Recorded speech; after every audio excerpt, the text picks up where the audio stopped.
que a gente vai conversar hoje é sobre a análise da guerra em Israel, porque isso tem um potencial, na minha opinião, eu quero ouvir a do Cabral, pode ser mais explosivo que o conflito da Ucrânia, e a gente vai fazer sábado um webinar para falar disso daí. Então vai estar o Dr. Ricardo Cabral, o Rodolfo Laterza, o Cabaé e eu, a gente vai estar falando sobre isso aí. Mas eu vou passar a palavra para o Ricardo. Sobre o conflito, tem algumas coisas interessantes para nós vermos das últimas 48 horas, né, o que a situação mudou. Nós tínhamos, então, um ambiente extremamente favorável a Israel por causa da repercussão dos ataques, né, principalmente de 7 de 8, principalmente de 7, né, dos palestinos, que eles trucidaram civis e etc. Mas qual o ponto de virada? O ponto de virada foi o ataque ao hospital, né? Israel alega que ele não é responsável, mas aí existem trocentas mil questões. Desde Israel é capaz de fazer. Israel faz. Já fez isso outras vezes. Israel faz. Por quê? Porque os hospitais, instalações da ONU, creches, escolas e etc., são usados pelo Hamas para área de reunião, para depósito de armamento, né, para fazer ataques de foguetes e de mísseis. Então, não é estranho. Instalações da ONU também são usadas. Então Israel ataca esses locais, né? Então, o primeiro ponto é isso. Aí vem a alegação de Israel: olha, nós não tivemos nada a ver com isso. Eles atacaram alguns hospitais nos últimos dias. Esse foi o de maior efeito. E o que aconteceu? Existem evidências que foi um foguete, né? E aí tem a questão da explosão. Aí as coisas são muito divididas, porque tem a questão da false flag, que o Israel está alegando, diz que foi um foguete da Jihad Islâmica, com um potencial explosivo um pouco maior e que provocou essa tragédia toda. E aí você vê imagens de automóveis, você não vê cratera, você não vê uma série de coisas acontecendo que seriam normais numa bomba, né? uma JDAM, né? Uma MK-84, por exemplo, que aconteceria uma cratera enorme, os carros estariam todos destruídos, as árvores calcinadas, o prédio desabando. Mas isso não significa, né, por outro lado, que o Israel não possa ter feito. Nesse ponto, né, é que eu quero colocar a questão, né? E aí nós temos dois lados para ver.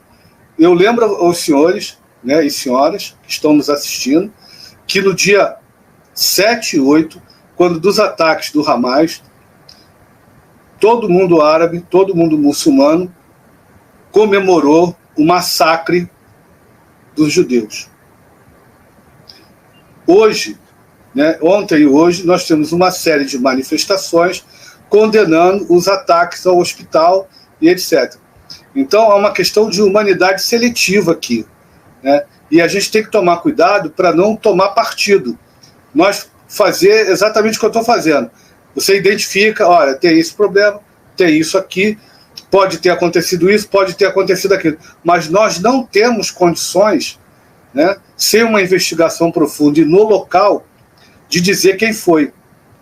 Estão aparecendo filmes na internet, aparecem imagens. O colega agora mandou uma série de imagens. Olha aqui, Ricardo, como não pode ter sido uma bomba. E aí eu recebi, né, o cara viu, mandou para mim o seguinte: olha aqui, Ricardo, como é que está dentro do hospital, olha aqui como é que está. Aí tu fica, mas isso aqui pode ter sido gás, né, que é normal. Então tem uma série de questões que é difícil você avaliar, né, o que realmente aconteceu. Mas, indo para o fato, né, porque a guerra de narrativas, ela molda o ambiente e ela molda a política. E o ataque, o hospital, o que aconteceu, independente de que seja lá quem for ter acontecido, ele teve o efeito de quê? De suspender as negociações de paz. Haveria um encontro na Jordânia, em Amman, mais preciso, entre Israel, os Estados Unidos, a Jordânia e Egito. Interessante que não convidaram, né, os palestinos. Ou os palestinos que estavam dispostos a ir são os palestinos que realmente não interessam, porque a autoridade palestina que não tem efeito, não tem influência sobre o que acontece em Gaza.